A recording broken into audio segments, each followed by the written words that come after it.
नमस्कार। हमारी इस खास पेशकश में आपका स्वागत है। आपके साथ मैं हूं गीता जोशी। एक युद्ध जो 13 महीने पहले शुरू हुआ था, लेकिन उसके खत्म होने के आसार नहीं दिख रहे। बात इजराइल के लेबनान और फिलिस्तीन पर हमलों की है, जो लगातार जारी है, बल्कि अब तो इसमें सीरिया भी जुड़ गया है। इजराइल ने एक बार फिर सीरिया, लेबनान और गाजा पर हमला कर दिया है, जिसमें 72 लोग मारे गए हैं।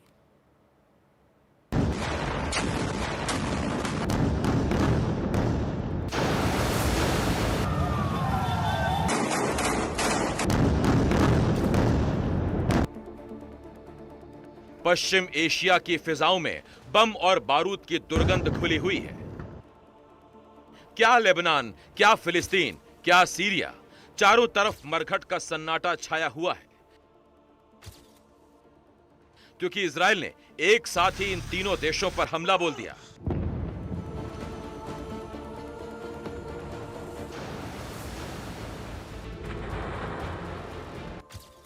गाजा पर हमले में 24 फिलिस्तीनी मारे गए। सीरिया की राजधानी दमिश्क पर हमले में 15 लोगों ने जान गंवाई और लेबनान में इजरायली धमाकों ने 33 लोगों की जान ले ली, जिनमें 12 लोग तो बेरूत में मारे गए।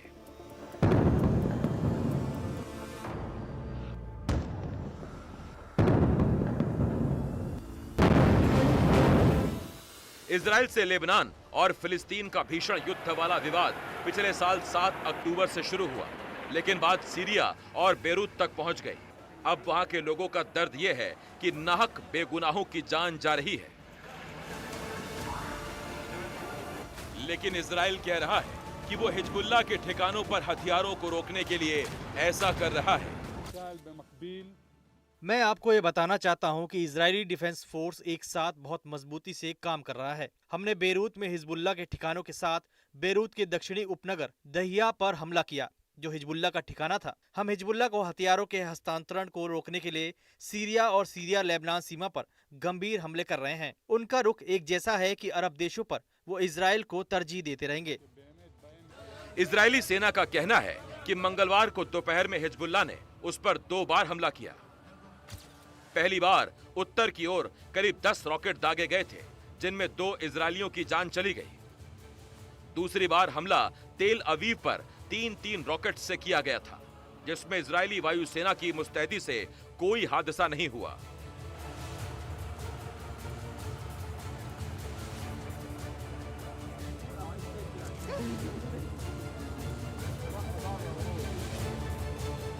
लेकिन हादसा इजराइल की प्रतिक्रिया में होने लगा।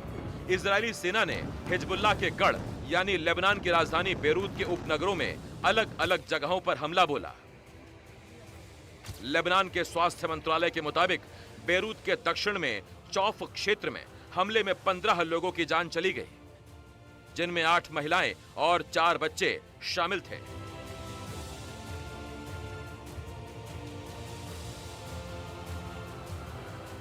इजरायली सेना 23 सितंबर से लगातार लेबनान पर हवाई हमले कर रही है। इजरायली आर्मी ने जमीन से भी लेबनान में घुसने की कोशिश की है, हालांकि इसमें उसे ज्यादा कामयाबी नहीं मिल सकी है। लेकिन पिछले दिनों हिजबुल्लाह के नेता हसन नसरल्लाह की मौत के बाद से इजराइल लेबनान पर और भी हमलावर हो गया है।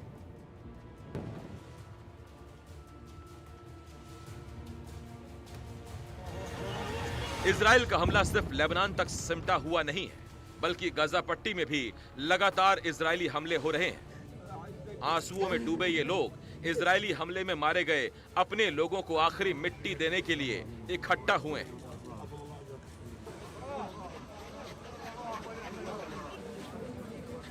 यहां मगाजी रिफ्यूजी कैंप पर इजरायली हमले में 6 लोगों की जान चली गई थी। दरअसल खून के बदले खून वाली युद्ध नीति ने पश्चिमी एशिया को लहूलुहान कर दिया है। 7 अक्टूबर 2023 को इजराइल पर हमास के हमले में 1200 से ज्यादा लोगों की जान चली गई थी। वहीं हमास ने 250 लोगों को बंधक बना लिया था, जिनमें से करीब 100 इजरायली आज भी हमास की कैद में हैं। जवाब में इजराइल लगातार फिलिस्तीन की गाजा पट्टी पर हमला कर रहा है, जिसमें अब तक 43,000 से ज्यादा लोगों की जान जा चुकी है। इनमें से आधे तो बच्चे और महिलाएं बताए जाते हैं। हिजबुल्लाह के कारण लेबनान और हमास के कारण फिलिस्तीन को लोग 13 महीने से ज्यादा समय से इजरायली हमलों का प्रकोप झेल रहे हैं। लेकिन इन दोनों के कारण सीरिया तक इजरायली हमले की चोट पहुंच रही है। गुरुवार को इजरायली हमले में सीरिया की राजधानी दमिश्क के पास 15 लोगों की जान चली गई, जबकि 16 लोग बुरी तरह से जख्मी हुए। लोगों का कहना है कि इजराइल ने रिहायशी इलाकों को निशाना बनाया। वे सिर्फ नागरिकों को निशाना बना रहे हैं। हम हमले वाली जगह के पड़ोस में रह रहे हैं। हम सड़क पर चल रहे थे और देखा कि रॉकेट इमारत से टकराए। यहाँ आम लोग रहते हैं, कोई और नहीं रहता। यह कोई सैन्य स्थल या गलत स्थल नहीं है। यहाँ कुछ भी नहीं है। पश्चिम एशिया के वातावरण में युद्ध का ये ऐसा नफरती माहौल है जिसमें अच्छे बुरे का भेद मिट गया है। ये भी भेद मिट गया कि किसी आतंकी और आम आदमी में फर्क होता है। नतीजा आपके सामने है। एनडीटीवी इंडिया की रिपोर्ट।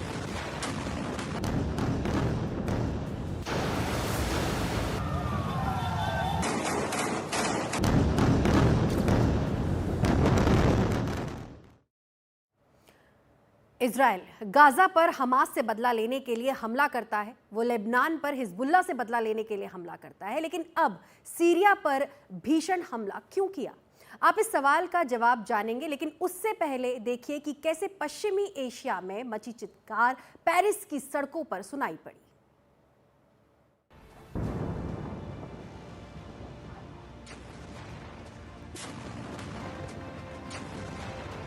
इन धमाकों और धमाकों से होने वाली भीषण तबाही एक तरफ है, दूसरी तरफ इजराइल के समर्थन में फंड जुटाने के विरोध में फ्रांस की राजधानी पेरिस में बुधवार को एक विरोध मार्च निकाला गया।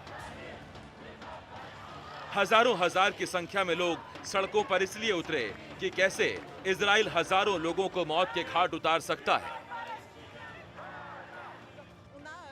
फीफा और यूईएफए दोनों ने रूस के खिलाफ कई कदम उठाए हैं, लेकिन जब इजराइल की बात आती है तो यहाँ दोहरा मापदंड है। यह असहनीय है। हम मांग करते हैं कि रंग भेद के इजरायली शासन के खिलाफ प्रतिबंध लगाए जाएं। जब इजरायली सरकार गाजा पट्टी में नरसंहार कर रही है तो उन्हें अपने फुटबॉल खिलाड़ियों की परेड नहीं करनी चाहिए। हम इस हकीकत से आंखें नहीं मूंद सकते। लेकिन इजराइल का कुछ और कहना है। उसने लेबनान और गाजा पट्टी से आगे बढ़कर सीरिया पर भी हमला बोला। यह हमला ईरान के सुप्रीम नेता अली खामनेई के एक सलाहकार अली लारीजानी के सीरिया में एक अहम बैठक से ठीक पहले हुआ है। अली लारीजानी की बैठक दमिश्क के ईरानी दूतावास में फिलिस्तीनी प्रतिनिधियों के साथ होनी थी। इजराइल का कहना है कि वो इस्लामिक जिहादी आतंकवादी संगठनों के खिलाफ जब भी जरूरत होगी हमला जरूर करेगा। खास बात यह है कि 2011 में सीरिया में राष्ट्रपति बशर असद की सरकार बनने के बाद से खामनेई उसे सबसे ज्यादा समर्थन देने वाले नेता हैं। अब लड़ाई भले ही ईरान के समर्थन वाले लेबनान, फिलिस्तीन और सीरिया के साथ इजराइल की हो रही है, लेकिन दोनों तरफ से मासूम लोग ही मारे जा रहे हैं। यही सवाल दूर तक उठ रहा है। ये तो बहुत मुश्किल है, बहुत मुश्किल है, क्योंकि या तो आप इजराइल के साथ हैं और या फिलिस्तीनियों के साथ। हम नागरिकों के खिलाफ किसी भी हिंसा के खिलाफ इजराइल और फिलिस्तीनियों के साथ हैं। हम गाजा और लेबनान में इजरायली प्रधानमंत्री नेतन्याहू की राजनीति का कड़ा विरोध करते हैं, लेकिन कुल मिलाकर हम यहूदी विरोधी भावना से लड़ते हैं, इसलिए यह थोड़ा मुश्किल है। नोवा फेस्टिवल पर हमास के हमले के एक साल बाद गाजा में बर्बादी का मंजर इतना बड़ा है कि इजराइल ने हर 4 घंटे पर किसी न किसी घर पर बम बरसाया। हर 4 दिन पर किसी स्कूल या अस्पताल पर बम बरसाए। शरणार्थी शिविरों पर हर 17 घंटों पर बम बरसाए। करीब 25,000 बच्चे यतीम हो गए, जबकि 17,000 से ज्यादा गर्भवती महिलाओं को भूखे पेट सोना पड़ रहा है। आलम यह है कि घायलों के लिए अस्पताल भी अब अस्पताल नहीं रहे। लेकिन दूसरी तरफ इजराइल के वो लोग भी परेशान हैं जिनके परिजन हमास के बंधक बने बैठे हैं। आज मैंने अपने इकलौते बेटे साशा को जिहाद वीडियो में देखा। मेरी भावनाएं बहुत मिश्रित है। एक तरफ मैं उसे जीवित देखकर बहुत खुश हूँ और उसे बात करते हुए देखती हूँ। और दूसरी तरफ मैं देखती हूँ कि उसकी मानसिक या शारीरिक स्थिति अच्छी नहीं है। मैं अपील करती हूँ कि वे मेरे बेटे और सभी बंधकों को घर वापस लाने के लिए सब कुछ करें। जो लोग पूर्णवास के लिए रह रहे हैं और जो मारे गए हैं, उन्हें दफनाने के लिए भी कुछ करें। और मैं उन सभी लोगों को धन्यवाद देती हूँ जो आते हैं और गले मिलते हैं और हमारे लिए प्रार्थना करते हैं। इस धरती का एक हिस्सा ऐसी बर्बादी से गुजर रहा है कि निकलने में सदियां गुजर जाएंगी। गजा के इंफ्रास्ट्रक्चर को 18.5 बिलियन डॉलर का नुकसान पहुंचा है। ये नुकसान इतना बड़ा है कि यहाँ मलबे को हटाने में ही 15 साल लग जाएंगे और खर्च 650 मिलियन डॉलर का आएगा। संयुक्त राष्ट्र का अनुमान है कि गजा को फिर से बसाने के लिए 79,000 घर बनाने होंगे, जिसमें 80 साल लग जाएंगे। गजा में बेरोजगारी 80% हो गई है, जो युद्ध से पहले की तुलना में 50% ज्यादा है। इतनी तबाही के बाद भी तबाही वाला ये युद्ध रुकेगा, इसके आसार नजर नहीं आते। एनडीटीवी इंडिया की रिपोर्ट।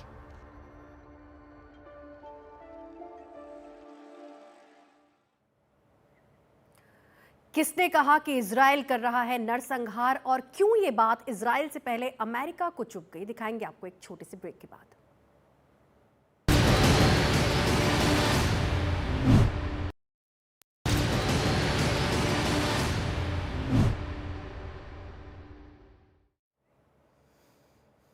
ब्रेक के बाद आपका स्वागत है। संयुक्त राष्ट्र की एक रिपोर्ट में कहा गया कि इजराइल ने गाजा में नरसंहार किया है। इस पर इजराइल से पहले अमेरिका का जवाब आया कि नरसंहार कहना सही नहीं है। आपको बता दें कि गाजा में पिछले 13 महीनों के इजरायली हमलों में 43,000 से ज्यादा लोग मारे जा चुके हैं।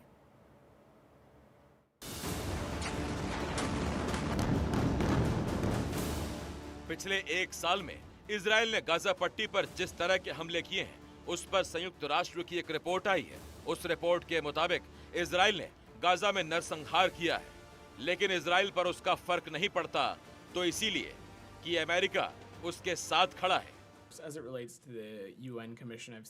जैसा कि यह संयुक्त राष्ट्र आयोग से संबंधित है, मैंने उस रिपोर्टिंग में से कुछ देखी है और आप जानते हैं, हमने कुछ ऐसी भाषा देखी है जो उनके विश्वास का संकेत देती है कि कुछ कार्रवाइयों का गठन किया जा सकता है, जिसको वे नरसंहार कहते हैं। ये ऐसी चीज है जिससे हम स्पष्ट रूप से असहमत होंगे। फिर हम सोचते हैं कि इस तरह के आरोपों में इस तरह की शब्दावली निश्चित रूप से निराधार है। अमेरिका में चाहे बाइडेन की सरकार हो या फिर 2 महीने बाद बनने वाली ट्रंप की सरकार, इजराइल को लेकर उनका रुख एक जैसा है कि अरब देशों पर वो इजराइल को तरजीह देते रहेंगे। एनडीटीवी इंडिया की रिपोर्ट।